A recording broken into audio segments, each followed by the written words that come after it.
내가 주인 삼은 모든 것 내려놓고 내 주 대신 주 앞에 나아가 내가 사랑했던 모든 것 내려놓고 주님만 사랑해. 내가 주인 삼은 모든 것 내려놓고 내 주 대신 주 앞에 나아가 내가 사랑했던 모든 것 내려놓고 주님만 사랑해. 주사랑 거친 풍랑에도 깊은 바다처럼 나를 잠잠케 해.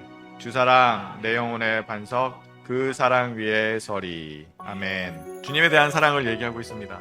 우리가 주인 삼고 있는 게 많이 있죠. 월급 주는 사람이 또 주인 삼고, 회사에서 그렇지 않습니까? 그렇게 세상은 우리로 하여금 자기를 주인 삼아 달라고 하는 걸로 천지예요. 그러다 보니까 세상을 살다 보면 우리는 수많은 주인들을 섬기게 되는 것이 사실입니다. 진앙이라고 하는 것은, 거룩함이라고 하는 것은 무엇인가? 내가 주인 삼은 것을 다 내려놓고 내가 사랑했던 걸 다 내려놓고 오직 주님만 사랑하는 것.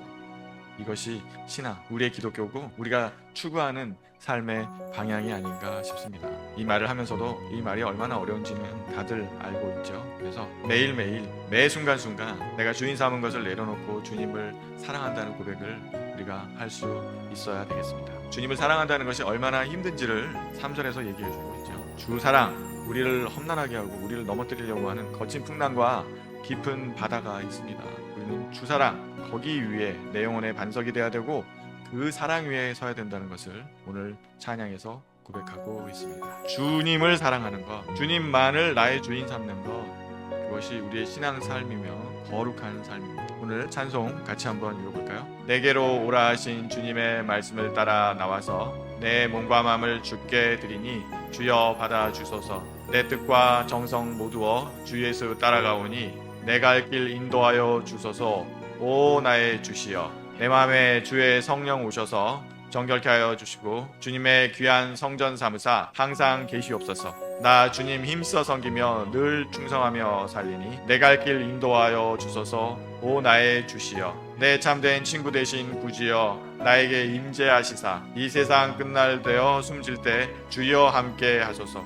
나 주님 품에 안기어 참 안식 영생 누리리 내 갈 길 인도하여 주소서. 오 나의 주시여. 예수께서 내게로 오라 이렇게 말씀하시는 것을 얘기하고 있습니다. 우리의 신앙생활은 우리가 예수님께 가는 거죠.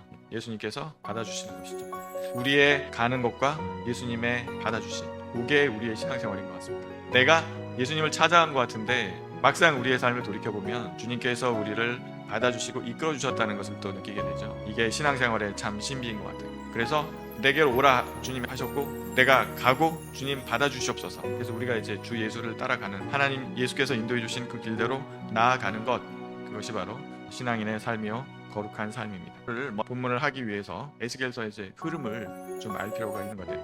흐름을 모르면 오늘의 본문이 무슨 뜻인지 이해할 수가 없어요. 그래서 에스겔서는 1장부터 24장까지는 이제 심판의 예언 하고 계신데, 그래서 8장 6절을 한번 우리가 읽어볼까요? 그가 또 내게 이르시되 인자야, 이스라엘 족속이 행하는 일을 보느냐? 그들이 여기에서 크게 가증한 일을 행하여 따로 내 성소를 멀리 떠나게 하느니라. 너는 다시 다른 큰 가증한 일을 보리라 하시더라. 하나님께서 성전을 떠날 수밖에 없다고 얘기를 하십니다. 놀라운 일이죠. 하나님께서, 하나님의 집이라고 솔로몬 성전이 있었는데 그 솔로몬 성전을 하나님께서 떠나셔야 되겠다 이 말씀을 지금 하고 계세요. 그러니까 하나님이 떠나시면 아무리 어마어마하게 정성을 다해서 성전을 만들었다 해도 그냥 멋지고 값비싼 방이 되는 것이지 결코 성전이 되지 못합니다. 성전은 하나님이 거해 주셔야 되는 것이죠. 근데 하나님께서 이제 에스겔에게 환상 가운데 보여주시죠. 하나님의 성전에서 어떠한 일이 행해지는지를 네가 봐라. 그걸 이제 에스겔한테 환상 가운데 보여주십니다. 그러시면서 성전에서 우상 숭배가 일어나는 거예요. 하나님께서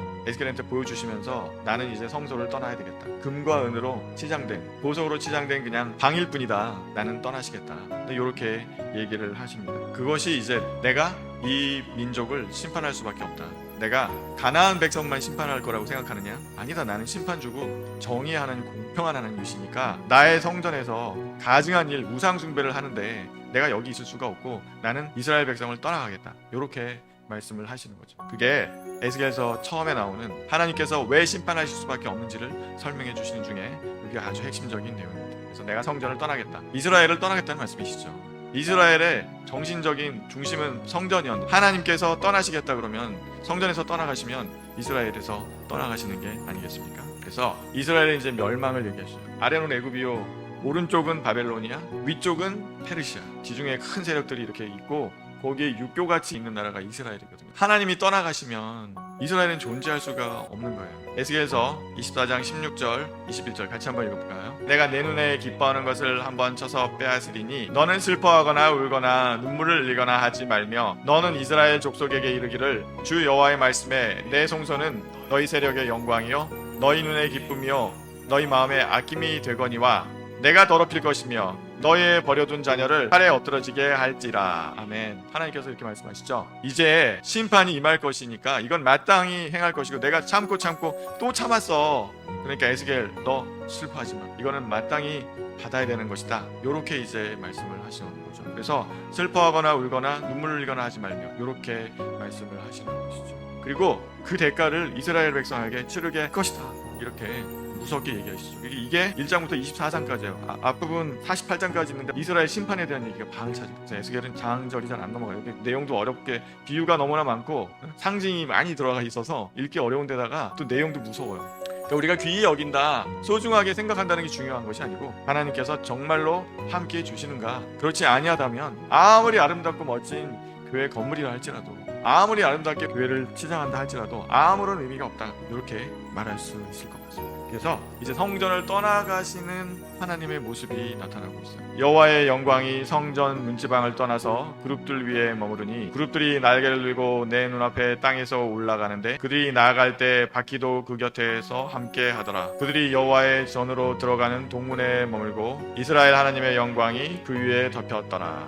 이스라엘 하나님의 영광이 덮이는 가운데 그룹들의 환상이 나타나면서 그래서 내가 말로만 하는 것이 아니라 진짜로 내가 성전을 떠나간다. 이렇게 보시죠. 그러면 이제 이스라엘이 철저하게 무너지는데 그 무너지는 것을 이제 보면서 이제 고소해하고 좋아하는 무리들이 나오는데 그 무리들에 대해서도 하나님께서 너희들이 그렇게 조롱한다면 내가 그들도 심판할 것이다. 나는 힘이 새겨진 민족이 고통을 당하는 것을 옆에서 고소해하면서 나를 향해서 조롱하는 그 조롱을 내가 참을 수 없다. 내가 분노하겠다. 이렇게 말씀을 하시죠. 그래서 애국 주변 이방 나라들에 대한 심판이 15장으로부터 12장에 있습니다. 그럼 이걸로 끝난 거예요. 하나님 떠나가시고 이방 심판하시고 끝나시면 이제 다 끝날 것 같은데 하나님께서는 33장부터 이제 회복을 얘기하기 시작하시죠. 맑은 물을 너에게 뿌려서 너희로 정결하게 하되 곧 너희 모든 더러운 것에서와 모든 우상 숭배에서 너희를 정결하게 할 것이며 또 새 영을 너희 속에 두고 새 마음을 너희에게 주되 너희 육신에서 굳은 마음을 제거하고 부드러운 마음을 줄 것이며 또 내 신을 너희 속에 두어 너희로 내 율례를 행하게 하리니 너희가 내 규례를 지켜 행할지라. 아멘. 이제 회복에 대한 말씀을 하시죠. 그러니까 잘못에 대해서 심판을 하시고 다 끝내버리시겠다. 그렇게 하고 내가 새로운 마음을 불러일으키게 할 것이고 새로운 사람들에게 내가 정결케 하고 새 영을 주고 새 마음을 주겠다. 그리고 새로운 성전을 말씀을 하시죠. 환상 가운데 새 성전을 보게 합니다. 새로운 성전, 규모 면에서 솔로몬 성전처럼 화려하고 아름다운 그런 성전이 아니고 작을지라도 너희가 마음을 다해서 짓는 그 성전에 대한 환상을 주시고요. 이것은 당대에 새로 만들어진 성전을 얘기하면서 또한 예수 그리스도께서 만들어가신 완벽한 새 성전을 얘기하고 있지. 그래서 오늘 본문이 에스겔서 43장 1절로부터 10절입니다. 새 성전을 지을 것을 말씀을 하시죠. 거룩함과 거룩하지 않은 것 하나 차이인데 하나님이 계시느냐 안 계시느냐 그거 차이라고 말씀을 하고 계시죠. 43장 8절에 보면은 그들과 나 사이에 겨우 한 담이 막히게 하고 담 조금 하나 차이가 거룩함과 가증한 것의 차이다.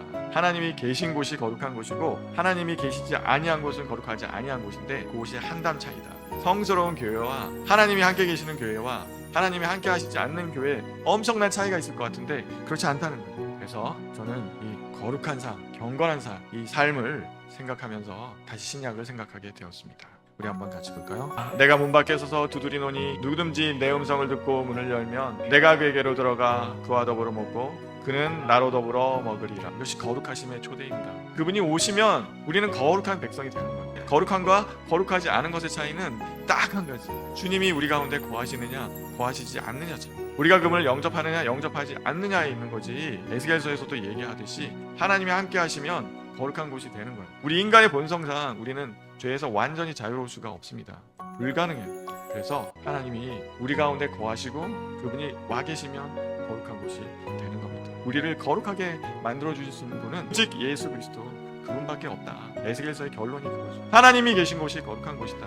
거룩함과 거룩하지 않은 곳은 다만한 차이다. 하나님이 계신 곳, 그곳이 거룩한 곳이다. 하나님이 계신 곳이 거룩한 성전. 아무리 초라한 성전이라도, 아무리 꾀재재한 성전이라도 상관이 없어요. 하나님이 거하시는 곳이 거룩한 성전입니다. 우리 예수 그리스도를 우리 마음에 모시고 살기 위해서, 우리 마음에 모시고 살기 위해서 계속 노력하십시다.